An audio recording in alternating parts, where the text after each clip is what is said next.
amigo, minha amiga, diante de algumas situações muito complexas que acontecem no Brasil, muitas vezes o ditado popular pode ser uma ferramenta que funcione como uma bússola. Portanto, quando a gente escuta do cidadão comum dizer que o jogo é jogado, o lambari é pescado, isso significa que essa história toda envolvendo a indicação do presidente da República para o cargo ou para a função de ministro da Suprema Corte, a indicação de Jorge Messias ter ido por água abaixo na noite de ontem, isso tudo tem uma grande relevância para as pessoas que operam dentro do microcosmos da política e para as pessoas que estão acompanhando o cotidiano da vida política no Brasil. Mas para o cidadão comum, esse fato não mudou absolutamente nada. E daqui a algumas semanas, nós sequer vamos ter algum tipo de notícia relacionada a esse episódio de ontem. O jogo já estará em outra dimensão, os fatos políticos estarão em outra dimensão, as prioridades dos debates públicos no Brasil estarão também em outra dimensão, e hoje nós temos mais alguns desdobramentos disso tudo que eu estou falando para vocês. Em primeiro lugar, porque o presidente Lula ele vai insistir numa nomeação, e a gente pode ter uma surpresa interessante no meio dessa história, né? Pode ser que o nome que venha a ser indicado pelo presidente Lula seja um nome com muito mais envolvimento da sociedade, ou muito mais representatividade da sociedade. E aí vai ficar uma coisa muito interessante, porque o que fará o Senado? Vai barrar de novo um nome indicado pelo presidente da República. Ele indicou um evangélico, uma pessoa, enfim, honrada, uma pessoa que tem ali um currículo muito importante, um currículo acadêmico, enfim. Por que essa pessoa foi rejeitada? Ele, de fato, deve ter ficado com a cabeça bastante perturbada, né? De tentar entender como é que foi esse processo. Uma pessoa como ele, com a história dele, de repente, ter sido barrado para um cargo de ministro do Supremo Tribunal Federal. Agora é o seguinte, o jogo não acabou, porque ele sofreu esse embarreiramento na composição atual do Senado Federal. Só que essa composição atual do Senado Federal terá uma mudança a partir dessas eleições de outubro. E nós todos temos que fazer todo tipo de esforço, o presidente da República, as articulações do governo, devem estar muito voltadas para essa realidade que precisa ser transformada, ou seja, a composição no Senado Federal. Então, eu acredito que o presidente Lula, em primeiro lugar, ele vai fazer uma nova indicação de um outro nome, um nome que certamente gozará de mais simpatia, porque, vamos ser realistas, né? O fato do Messias ser uma pessoa identificada com os evangélicos, isso criava uma série de pés atrás em relação a posturas que ele poderia tomar em relação a discussões que devem ser travadas dentro da Suprema Corte, não à luz de uma religião, mas à luz de uma racionalidade, do interesse público geral, e não o interesse público apenas de um segmento. Eu acredito que isso pode ter tirado algum voto do Messias lá na Suprema Corte, ou para ir para a Suprema Corte lá no Senado. Agora, a questão de fundo, como eu já comentei com vocês, é que qualquer que fosse o nome indicado pelo presidente da República, ele sofreria um ataque visceral porque essa gente está tentando reproduzir no Brasil algo que aconteceu nos Estados Unidos. Eu até me equivoquei quando eu disse no nosso encontro anterior, que teria sido Biden, que teria indicado um ministro para a Suprema Corte no final do mandato, e que o Senado segurou, o Senado norte-americano não aprovou esse nome, mudou o governo e entrou o Trump. E o Trump foi e colocou o ministro na Suprema Corte próximo da orientação do Partido Republicano. Quem fez essa indicação foi o Barack Obama, no primeiro mandato de Donald Trump, né? Então, o que a direita tentou fazer foi isso. Então, eles estão cantando a vitória nas redes sociais como crianças alucinadas, né? Assim, o time deles ganhou, mas o campeonato ainda está longe. Teve uma vitória, enfim, estão comemorando, mas o time deles está perto do rebaixamento, então eles não têm muito o que comemorar também, né? Então nós estamos vendo muitas análises hoje. Eu já fiz uma para o nosso canal de cortes e agora estou trazendo mais elementos aqui no nosso canal do Portal do José, né? Colunas como essa aqui. Lula sinaliza aliados que não vai abrir mão de nova indicação para o STF após derrota de Messias. Nova indicação deve ocorrer nas próximas semanas. Planalto avalia que houve falhas na articulação política no Congresso e que o resultado evidenciou traições dentro da base. Bom, o Lula é macaco velho, né? Bem experiente. Ele sabe exatamente o que pode ter acontecido.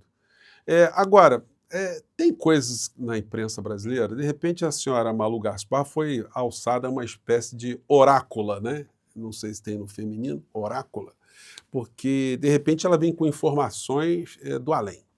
Como Alcolumbre e Flávio Bolsonaro derrubaram o Messias e conseguiram impor derrota histórica a Lula? Bom, só que tem um negócio, né, senhora Malu? Quem ri por último, ri melhor, né? E aí ela veio com essa aqui. Alexandre de Moraes atuou pela rejeição a Messias em votação que impôs revés a André Mendonça. Gente, de onde que ela vem com essa? É sempre aquela história. Fontes ouvidas pela coluna dizem que o ministro Alexandre de Moraes fez isso e daquilo. Gente, o Moraes até já deu uma declaração hoje que desafia alguém a dizer que uma ligação dele para algum senador, algum encontro com o senador, não teve nada disso. Mas aí ficam as especulações por todos os lados. Num dia em que as coisas vão continuar acontecendo também. Alcolumbre aguarda jogada de Lula, fala em pressão e rechaça ameaças. O Lula não vai fazer ameaça nenhuma, gente. O Lula vai conversar, o Lula vai sentar. O que o Lula tem repetido muitas vezes? Que ele não toma nenhuma atitude com 41 graus de febre. Não sei se ele usa 49, 41 ou 39 graus de febre. Ele deixa baixar e depois ele vai agir dentro da racionalidade. A atitude agora não tem que ser uma atitude de fígado, tem que ser uma atitude de cérebro. A atitude tem que ser cerebral.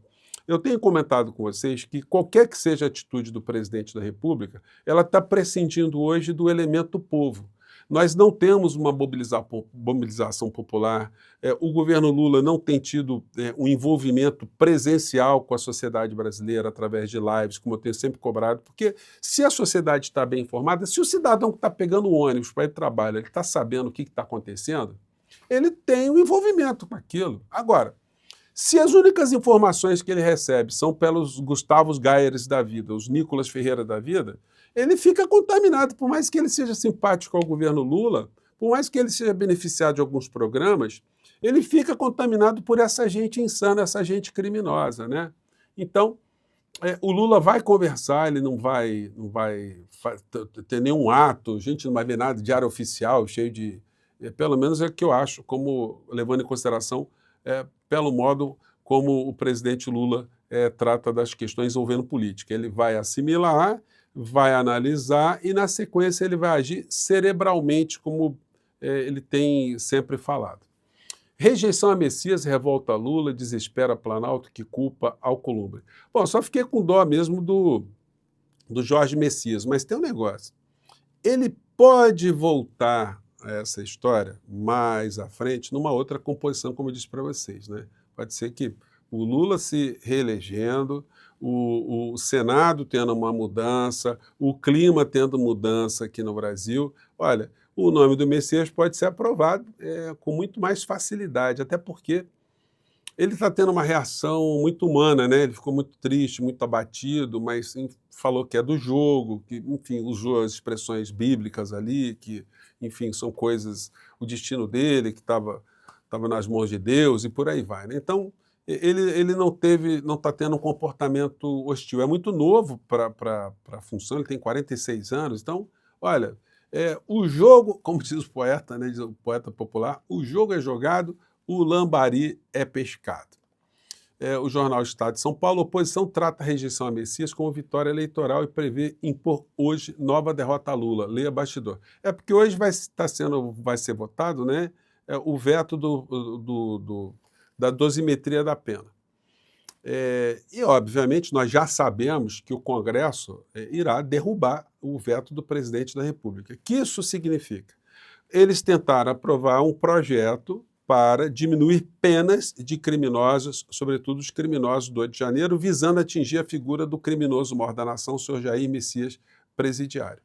O projeto passou e vai à sanção do presidente da República. E o presidente da República pode rejeitar, pode vetar, e foi o que o presidente Lula fez.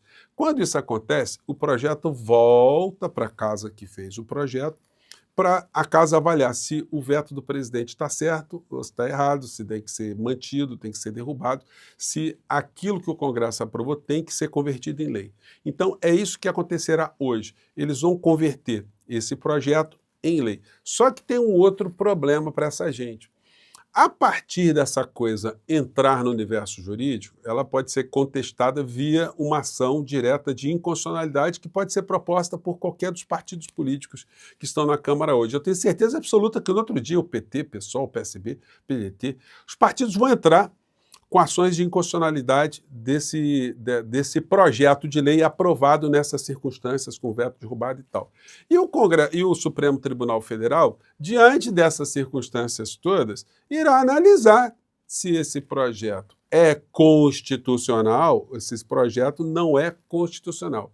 Eu entendo que o Supremo Tribunal Federal decidirá que esse projeto ele é inconstitucional por várias razões que a gente já conversou aqui.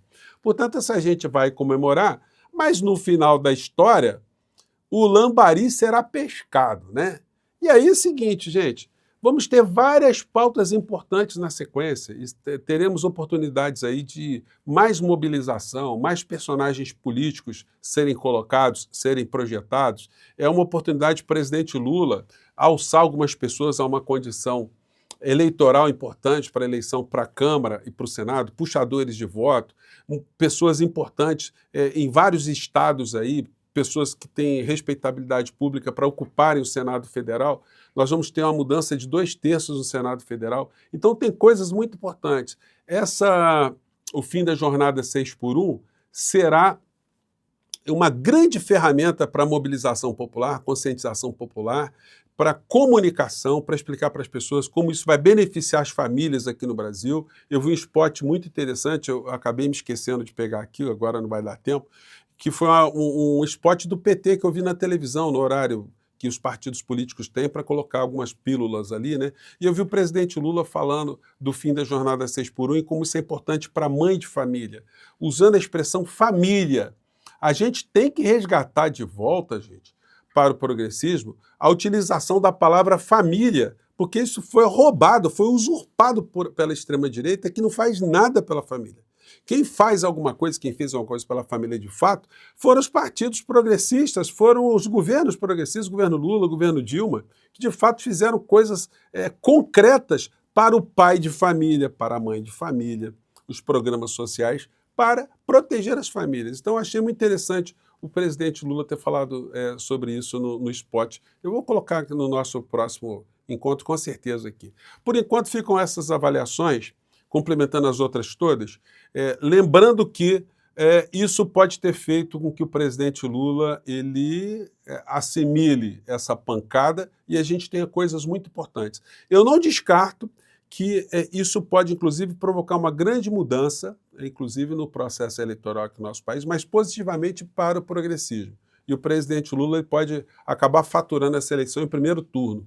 Anotem o que eu estou dizendo para vocês, tá bom? Eu vou ficando por aqui, gente. Olha, fiquem tranquilos, o jogo não acabou, tem muita coisa que vai acontecer e, já que eu estou usando vocábulos, né, ou ditados populares, quem ri por último, ri melhor. Messias, a tua tora vai chegar na boa, tá bom? Fique tranquilo aí que a vida dá muita volta. Um grande abraço, até o nosso próximo encontro. Tchau.